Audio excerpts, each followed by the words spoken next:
Assalamu alaikum. Welcome to 9 p.m. English News Edition. Headlines.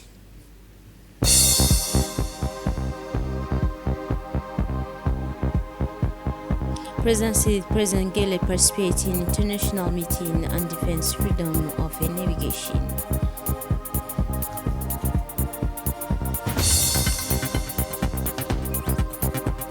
Next edition of the International Athletic Meeting. In the Middle East, a Strait of Hormuz triggers the part in a war tension between the United States and Iran.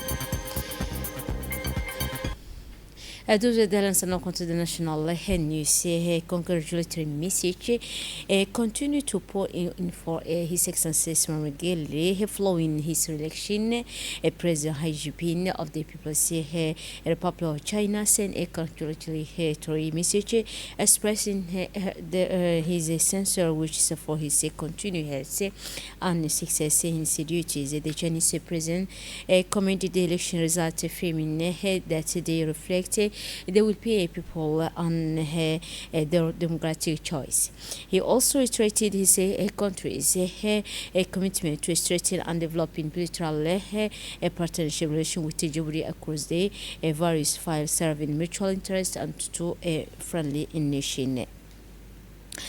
President Ismail Geele participated yesterday Friday, a video conference in high-level international meeting dedicated to the discussing respect for freedom of navigation worldwide. The meeting held in Paris at the 20th city of French President Emmanuel Macron and the British Prime Minister Keir Starmer was attended by leaders from approximately 15 countries.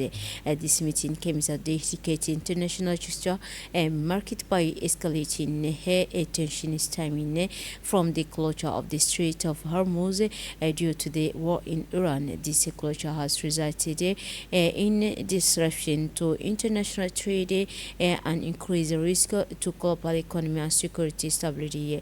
The meeting aimed to bolster international effort to extend the ceasefire and reach a lasting peace agreement. Participants discussed ways to establish international mechanism to guarantee freedom of navigation, including the possibility of forming an international deterrence force to secure strategic waterways, contributed to minor clearance in the strategy Hormuz and ensure its stability as a vital artery for global trade. Last night, the sub-directorate of the election campaign, Ali Sabih, organized a great celebration at the Kere village stadium to commemorate President Ismail Geele's victory in the presidential election held on April 10, 2026, securing him a new term. The event imbued with an atmosphere of gratitude and unity honored the effort and outstanding mobilization of the campaign team during the presidential election.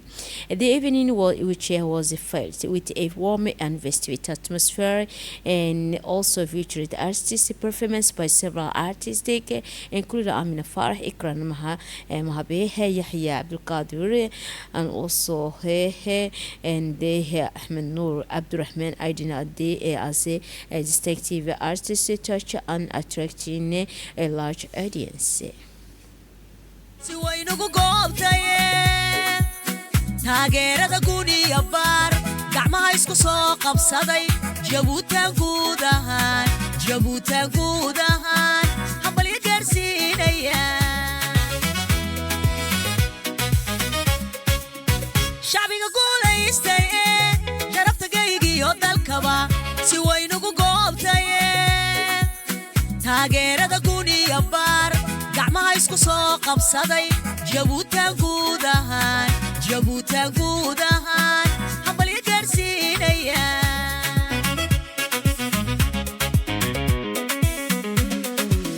geesiga geeska Afrika ilaahay nagu galladay gudooshaha haybadda leh abagela duciyo hambalyo gaarsiinaya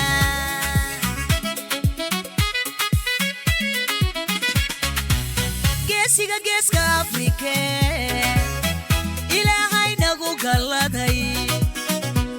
حشاها هيبتلي عبقلا كوعيو عبال يقارسينيا.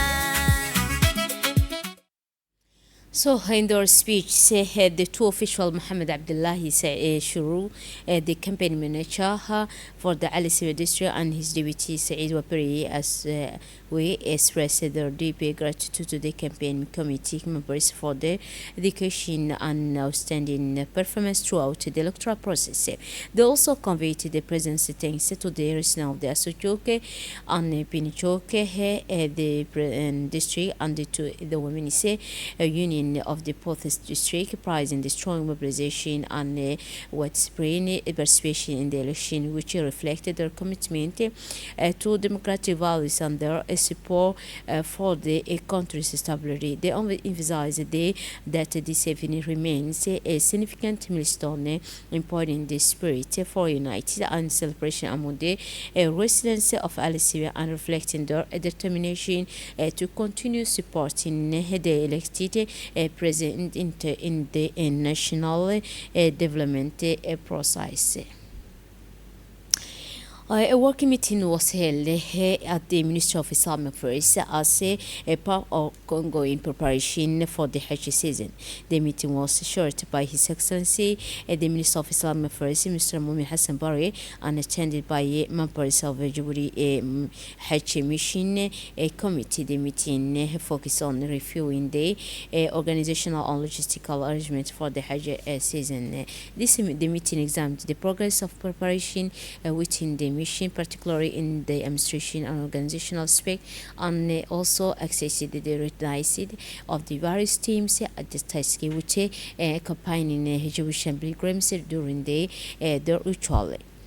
The ambassador of the Republic of Djibouti to Germany, Mr. Yassin Hussein Douali, participated in the ministerial conference on Southern held in Berlin on April 14 and 15, 2026. His Excellency Mr. Yassin Hussein Douali attended the third ministerial conference on the political and humanitarian situation in Sudan following the London conference in 2025 and the Paris conference 2024 as the representative of His Excellency the Minister of Foreign Affairs International Cooperation, Government Spokesman Mr. Abdul Qadir Hussein Omar, who was unable to attend due to the prior commitment. The meeting chaired by the German Foreign Minister Mr. Woodfull, including representatives from the co-eastern countries such as the United States of America, the United Kingdom, France, and Norway, as well as representatives from the international and regional organizations, including His Excellency Mr. Mohammed Ali Yusuf, chairperson of the African Union Commission. And not the United Djiboutian International Athletic Championship 2026. The Djibouti Athletic Federation organized the United Djibouti International Athletic Championship yesterday afternoon at the Hassan Gulati Stadium amidst a wide international participation and also a notable official presence. This prominent sporting event saw the participation of the approximately 50 athletes representing 15 African and Arab countries, including Ethiopia, Somalia, Kenya, Morocco, Senegal, Rwanda, Saudi Arabia, and Qatar in competition characterized by strength and excitement. A number of dignitaries attended the championship, most notably the president of the Djibouti Athletic Federation, Mr. Saeed Ismail Hassan, along with civilian and military officials, including Colonel Wais Omar Bogore, a commander of Djibouti Coast Guard, and Abdul Qadir Iman, mayor of Pulaus. The 2026 edition including various races for men and women encompassing sprint, middle distance, and long distance events. In the men's category, Djiboutian runners dominated the middle and long distance races, winning the 800 meters and 1,500 meters, 3,000 meters, and 5,000 meters, and the 10,000 meters events. American runners won the 200 meters race, and Senegalese runner won the 400 meters. The 5,000 meter relay team finished as flow. First place, event to the National Police, followed by the Jewish Coast Guard in the second place, and the National Army in the third. In the women's category, Jewish athletes shown brightly dominating the 800 meters and 1,500 meters and also 5,000 meter race. The remaining top spots were claimed by runners from Rwanda and Ethiopia. The edition of the game was characterized by a high level of skill and exceptional sportsmanship, and witnessed 5 new world record broken by Jewish female runners. On this occasion, the Director General of the National Agency for a Person with Disability, Mr. Douali Said, expressed his sincere thanks and appreciation to the President of the Jewry Athletic Federation, Mr. Said Ismail Hassan, his assistant, all sponsors, journalists, photographers, and everyone who contributed to the success of this competition, commended the tireless effort made in organizing this important sporting event, they say. For his part, the president of the Djibouti Athletic Federation, Mr. Said Ismail Hassan, congratulated the athlete who broke the record, emphasizing that this championship is part of the preparation for upcoming international competition, most notably the World Championship. He also calls on the Jewish public to attend the upcoming competition in large numbers, stressing the importance of public support in boosting the morale of the athletes and also motivating them to achieve even greater success. And now the Republic of Djibouti seeks to make education a central pillar of its development policy, aiming to reduce poverty and promote inclusive growth that benefit all segments of society. This approach is based on the principle of living one behind despite the challenges of a climatic condition. For more on this topic, please see this report.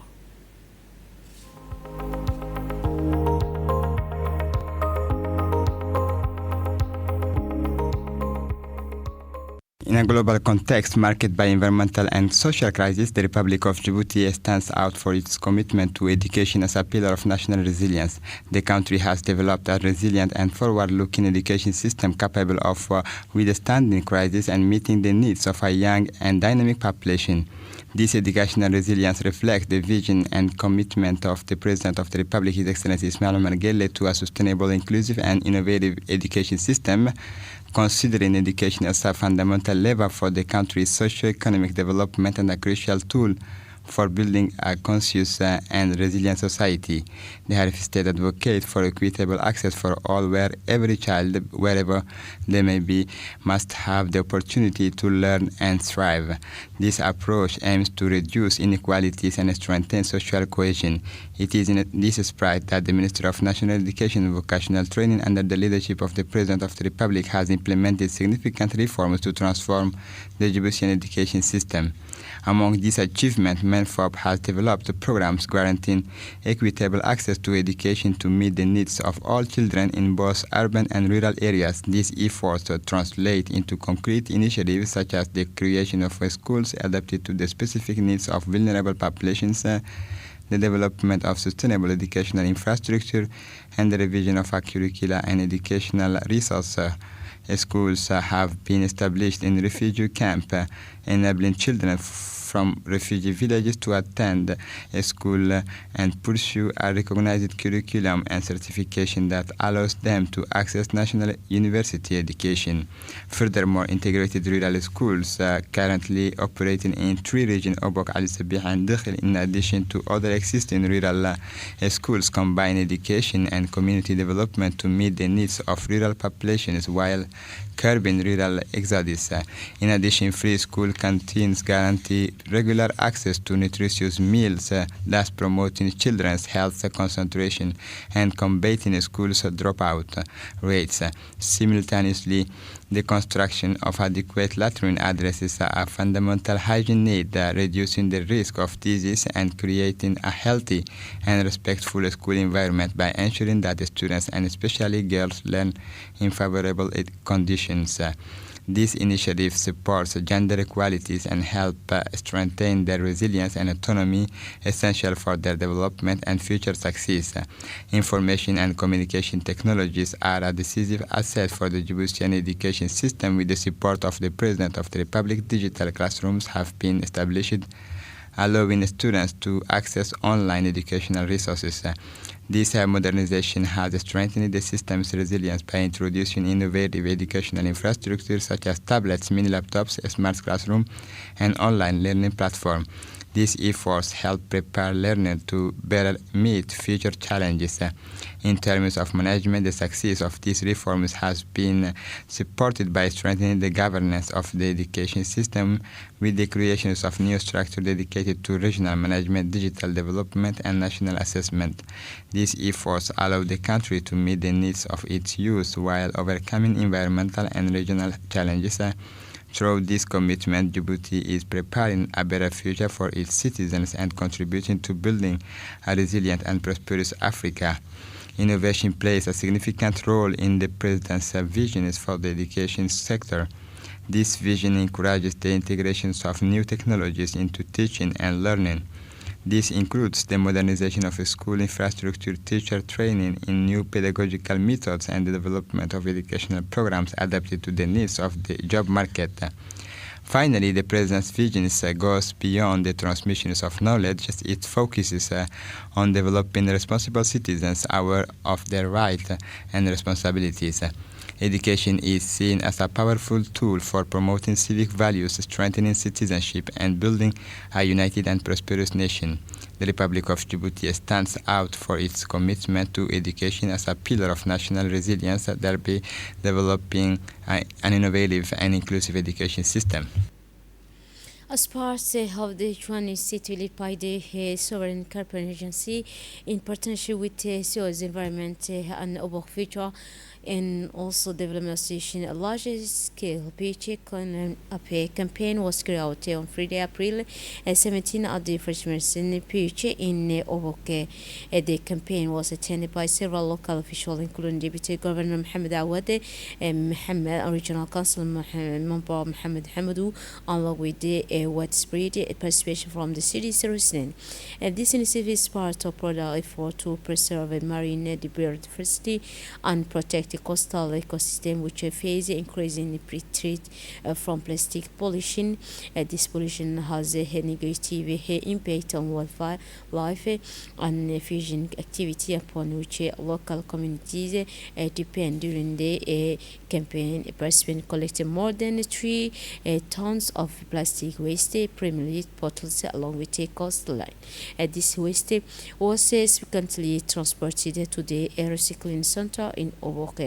The operation was very well received by the residents, given its direct impact was on maintaining on clean coastline, protecting fish stock, and raising awareness about the importance of sustainable marine conservation. Ethiopia and for regional scene. Ethiopia accelerates electric mobility transition with a comprehensive electric vehicle charging infrastructure plan. The Ethiopian government has announced which is a program to build more than 2,300 electric vehicle charging stations over the next decade as part of its national energy transformation strategy. Authority also intend to open the sector to provide investment to accelerate deployment and meet a growing demand. To this end, the installation of a charging station will begin monitoring in new real estate development, marking a regulatory shift in favor of electric mobility. According to the government official, this initiative is crucial to ensuring the stability of the country's transition to the electric vehicle as Ethiopia seeks to reduce its reliance of fossil fuels and carbon emission. However, with this development, the existing infrastructure remains insufficient to fully meet demand, particularly in major urban area and along strategic transport routes where demand is still exceeded available capacity. And no. Also, it's still no regional scenes. Kenya lost to Australia 2-0 in the final of the 2017 World Cup Series in a match dominated by the Matildas from the start to finish. From the opening words, the Australian team posed their fast pace style of play, while the Kenyan team relied on a compact defense and counter-attack to try withstand the relentless approach. Despite some Kenyan effort, the team struggling to play out from the epic Australian pressure, which culminated in the first goal after a well-organized attack in the first half. In the second half, Australia continued their dominance, adding a second goal and as well organizing attack in the first half. And for international scene, the Strait of Hormuz reopened its aimed relative lull tension between United States and Iran. On the 10th day of the ceasefire between United States and Iran, maritime tracking data show it a fleet of energy tankers leaving the Gulf and transiting the Strait of Hormuz, indicating a partial reception of maritime traffic in the region. According to the marine traffic platform, the fleet included 4 liquefied petroleum gas tankers as well as several vessels carrying reaffirming the petroleum product and chemical. In addition to other tankers arriving from Gulf, a total of 8 ships left the region through the strait. On the political from U.S. President Donald Trump indicated that the negotiation with Tehran will continue over the weekend, noting some good news regarding Iran. He also promised reconstruction aid. That's it for this edition. Thanks for your attention. Wonderful evening.